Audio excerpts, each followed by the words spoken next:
Hello, everybody. It is Friday, the 29th of May, and I want to talk about the power of the word. I want to talk about prophecy in the end, and to really understand what they are actually doing. Those that are in the know, the occultists, the ones that cast spells, which they do. And talk about synchronicities. I've just and been led in some way. Sure as hell I am. I still don't know what is leading or where the hell I'm going with this, but I'm sick of it. That's the point. I'm sick of it. I started all of this 10 years ago, and I said out loud, I need to understand. I need to have my eyes opened. Yeah, I won't agree to anything unless I have my eyes open and understand what is actually happening here. Yeah, be careful what you ask for. Been on a bloody roller coaster ever since. But, as I said, just yesterday, no, a few days ago, I'm sick of this. I'm sick of understanding. I don't want to understand. I want something to happen. I want something to change. Yeah, I want to get off this bloody course of I'm on the rails of understanding, and I don't seem to be able to get off them. Anyway, I said I'm sick of it. You know what? I stopped listening to all those bloody videos on YouTube. I'm just going to watch something totally frivolous to get my mind off things. Yeah? Just get my head out of that. So, and I found an old series that I absolutely loved way back. I still do. It's called Catfire. So I was watching I've watched a couple of episodes again already. And it is basically the murder mysteries, but they're set in medieval Shrewsbury in England. And Catfire is a Benedictine monk that lives in a monastery in Shrewsbury way back when. So that is the setting of the stories. So, okay, I was watching that and I said, right, I'm getting out of understanding. Great stuff. Give my head a rest. And then this morning, it bloody well came to me why I was watching Catfire. Because it actually explains what they were doing in the Bible. Hell. It doesn't matter where I turn, I keep coming back to where I started. Can't get out. Right, okay. Let's just get on with it. Especially Old Testament, the story of Moses. Yeah? People go around saying, oh, Moses did not exist. He's not historically accurate. No. It is a mixture. And here, this is where Catfire comes in. Because I used to read the books, all the different Catfire books. And you used to get a book that was called the Catfire Companion. And you could look up the characters in the story that were in the story. You can look them up because a lot of that was actually historically correct. A lot of the characters in those books actually existed. Yeah? The names were correct, what they were doing, like there's a blacksmith or something in Shrewsbury with that and that name. That man actually existed. He was in some chronicles somewhere. Yeah, he existed. There was a forge there, exactly where it says in the book. Stuff like that. I used to enjoy that. Like you read the story and then you look up the characters, and sometimes you would think, well, that character is bound to have been correct because he was that well described and stuff. You think he that is a real character. You look it up in the companion, he was made up. And then there were others that may be totally outrageous, saying, well, that is a made-up character. And then you look it up, no, he was actually real. He actually existed and was what the story said it was. And that is what they did with Moses. Exactly that. Because for a long time, people didn't even think that the Hittites existed, or the Chaldeans, or whatever. That was all made up. Because then the archaeologists started digging up stuff and said, well, the Hittites were right, that they existed. There's a historical evidence for them. And for all those other people that were there. Can't find evidence for Moses. Because that is the story that is interwoven into what is actually historically correct. But it leads, it gives weight to the story.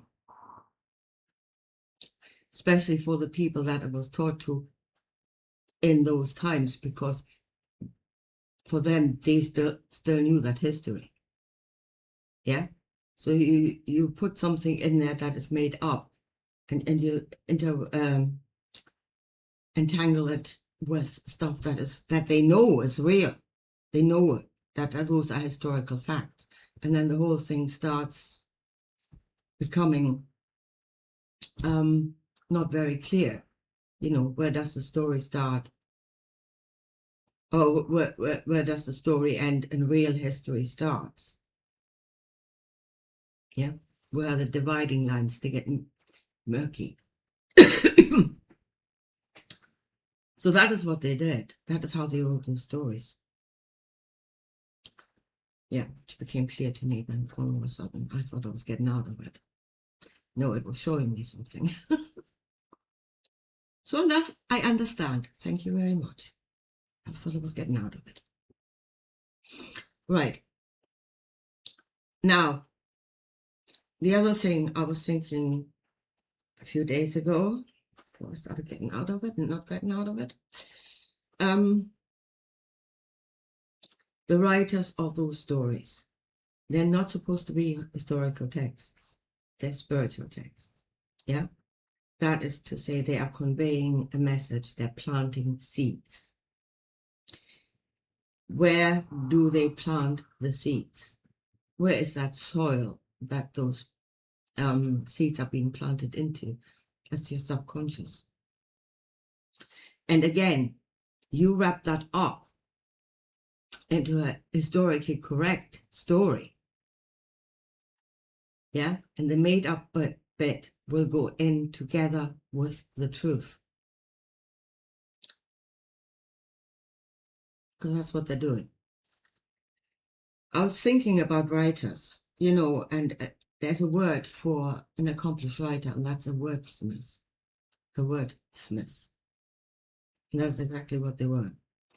You know, you're thinking about blacksmith or silversmith. That is to say, you have something that is, in that case, a metal, obviously, something that is real, and then you can work it. You can work something with it. That's what the wordsmith does. His craft is creating something with words, planting seeds into your subconscious. And I was thinking about medicine. And this is, if you have a pill, yeah, you're taking a pill against an illness or something like that. Yeah, you've got a pill that is, well, that size or something. There's actually, most of it is not active ingredient.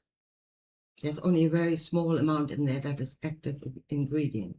And the rest is, I don't know, chalk, sugar coating. Yeah. Takes a spoonful of sugar to make the medicine go down, so you don't notice what you're swallowing. And again, that's what they did. There are active ingredients in that story, phrases that are planted in your subconscious. And that will come up. I'll come to that in a little while. It will come up when it comes to manifestations and prophecy, which is the other thing I want to talk about. And this is why you have stories that sound very similar from different eras, from different regions. Again, the story itself that they created, the Wordsmiths, is probably again historically or something according to an area. Sorry, so that people can relate to it. And again, probably historical facts in there that people know to be truth, so you can shove the other thing in there unnoticed. So you have all these different stories that have similar points, like especially religious stories. There's virgin birth keeps coming up time and again, miracles that are coming up time and again in different stories in different areas.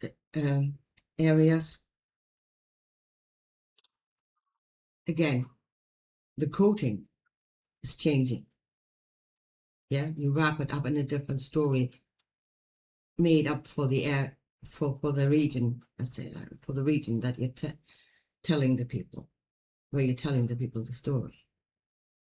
If there are reoccurring themes, those are the active ingredients. That is what they want to plant into your subconscious.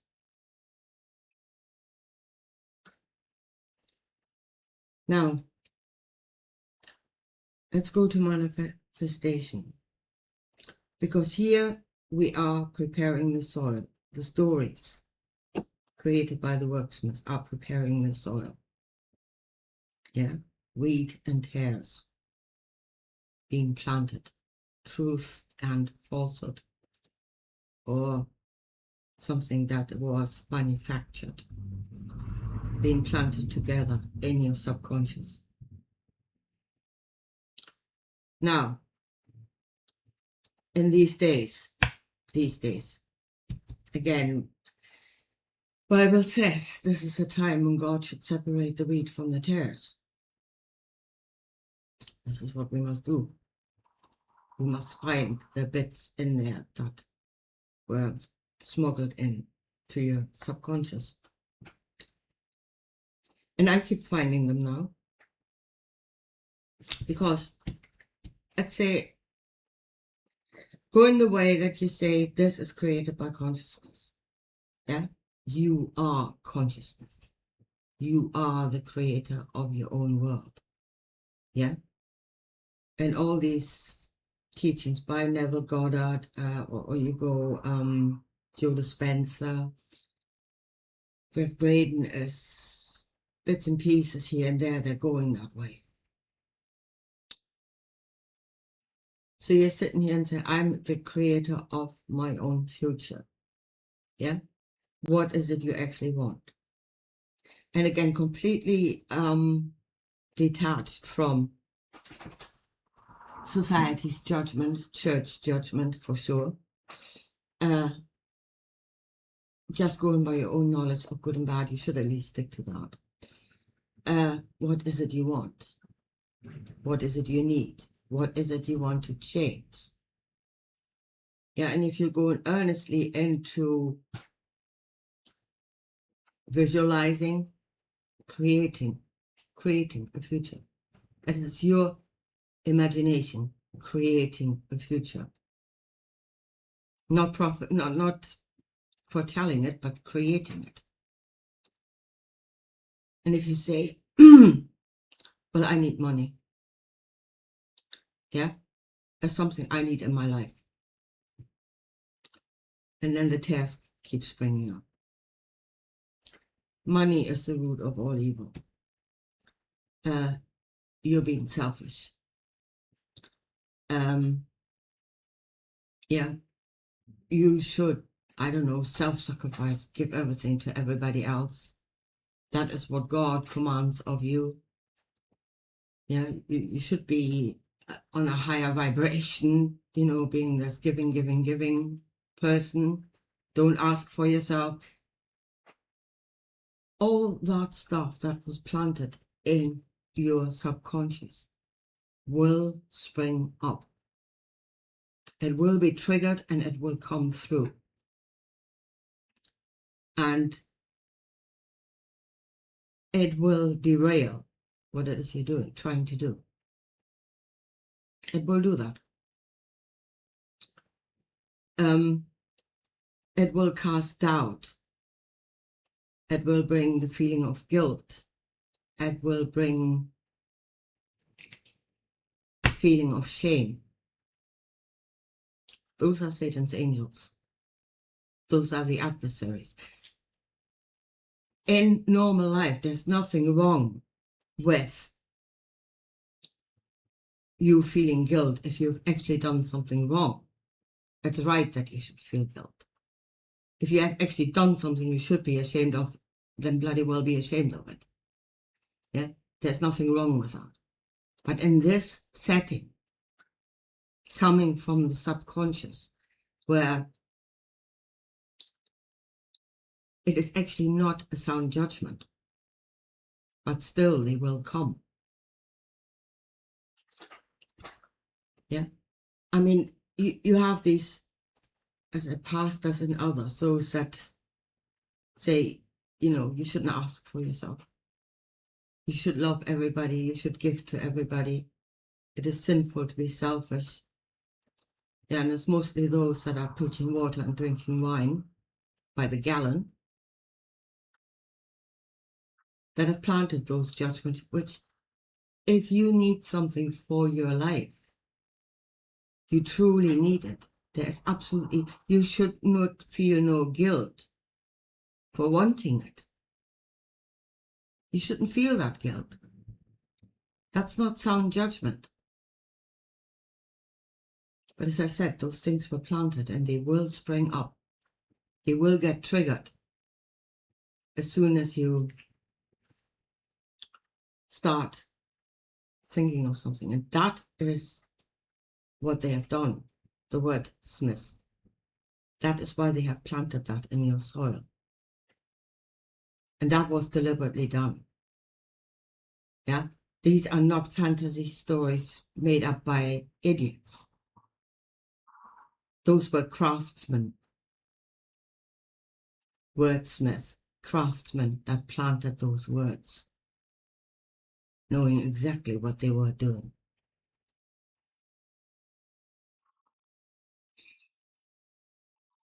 So this is something we really, where we have to go within ourselves and look at our garden and what the hell is actually growing there.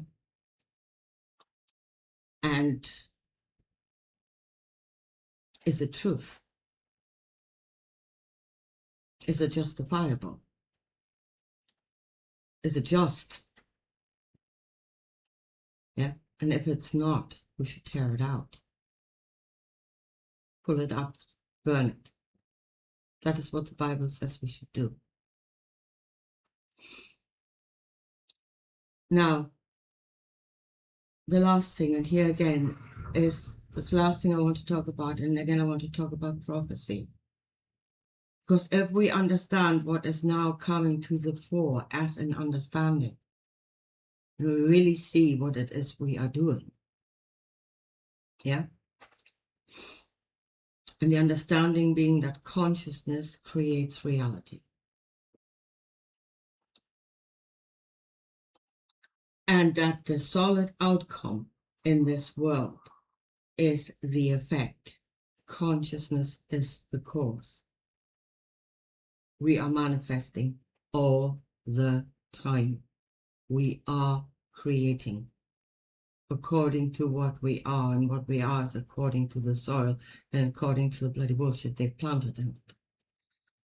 But that we're doing this all the time. And here is again the planting of seeds, the planting of ideas. Make it real in the mind of the people. And here come people like, again, David Icke, others that prophesy a future. Yeah, that keep saying, oh, we are the last generation of humans. they're going to plant stuff in us. One way or another, we're all going into captivity. We're all going to become slaves. They're not prophesying us, and they can foresee the future. They're creating it. They are the prophets of the gods. Prophet of the gods says this is his will, and then you have to believe on it. Make it a reality in your head. I mean, I was thinking about David Icke. I've been telling this stuff for 19 years. And now more and more people are listening, and more people are believing me, and it is happening everywhere. Cause and effect. I think we really have to consider cause and effect. Did David Icke see a future? Or did he see the possibility of a future and made disciples to that possibility? And thereby creating that reality. Is that what we are doing? I mean, we really should consider that. And if that is what we are doing, we should bloody well stop following these narratives, believing those narratives. And again, in creating a future for humanity, again, that future has to be created in consciousness first. In your beautiful imagination, as Neville Goddard says. Don't let it run away with you completely. Keep it grounded in some sort of reality would be good. But yeah, that's where it has to start. We must become prophets for a future. Yeah, prophets for a different ending than the angels are coming to slaughter the entire world. Yeah, we must become prophets to a better ending. Imagine it first. Know that you have received it, because that is how it bloody well works. Know what it is you're doing. And as I said, our subconscious is programmed to sabotage us. They have planted those seeds that we are getting tripped up every time we try.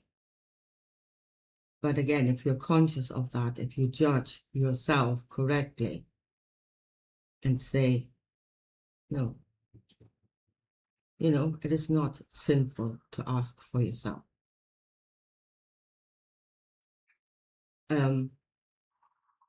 According to my judgment, it's not. And then, as I said so many times, stand in your own truth.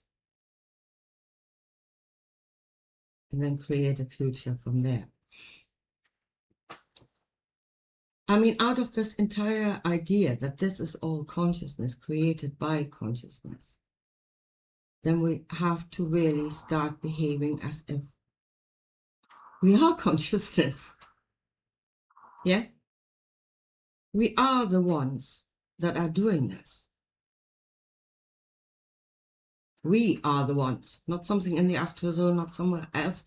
We are the ones doing it. They might be planting ideas, but still we have to run with it. We have to come into agreement.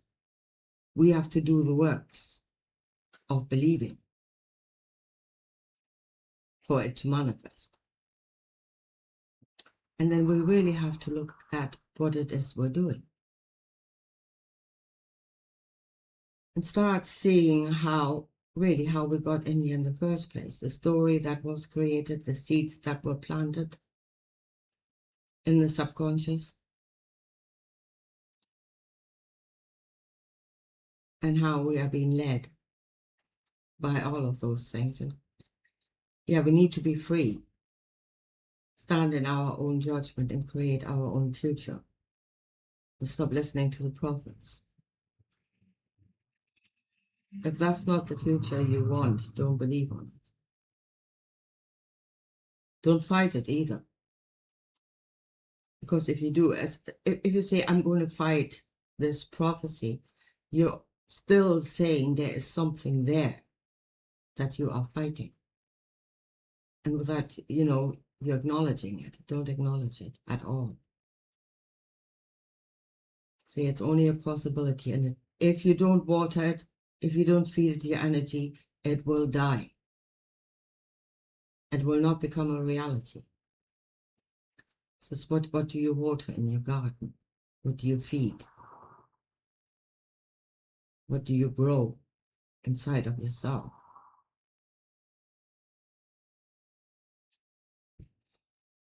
Anyway, that's what I wanted to talk about today. Say, if we are consciousness, we have to start behaving as if, as if that is real, and then what it is we're doing. Now, let me say one last thing, because again, people like David Icke say, oh, it's all consciousness, we are consciousness, but they are not relating it to this reality at all. Yeah? Saying, oh, you're just here having a short experience. And consciousness and the experience have somehow nothing to do with each other. Yeah? You are consciousness and this does not matter.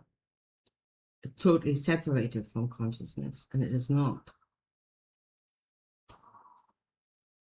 And then when if you were to ask them, what do you do with it then? If you are consciousness, yeah? What do you do with that? Oh, we are all there ever was and ever will be. And that is basically saying you are nothing. Because there's no definition in all, everything, eternal, omnipresent, omnipotent. There is no definition in that of what you actually are. And the moment you define something, you become something. And then you no longer are. So all is the same as nothing. In essence, the same, varying from each other only by degrees, but in essence the same.